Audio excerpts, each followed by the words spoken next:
পুজোয় হৈ হৈ করে একসঙ্গে 4টে ছবি মুক্তি পেয়েছিল। এ বলে আমায় দেখ, ও বলে আমায়। একে পুজোর আমেজ, তার উপর বক্স অফিসে এতগুলো সিনেমা।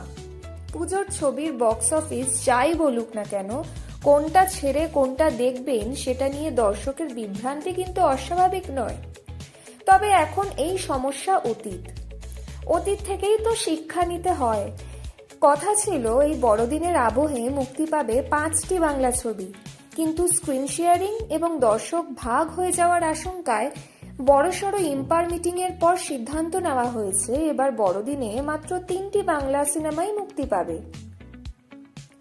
বড়দিনে মুক্তি পাবে মিঠুন চক্রবর্তী ও দেব অভিনীত ছবি প্রজাপতি 2।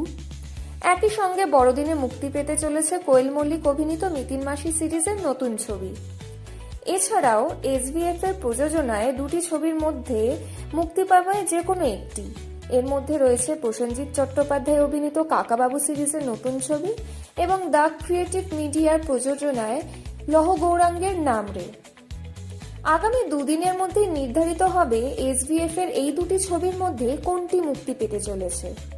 উল্লেখ্য, এই দিনের বৈঠকে উপস্থিত ছিলেন নিশপাল সিং রানে, শ্রীকান্ত মোহতা, স্বরূপ বিশ্বাস, শিবপ্রসাদ মুখোপাধ্যায়, ফিরদৌসুল হাসান, শতদীপ সাহা, অতনু রায়চৌধুরী প্রমুখ।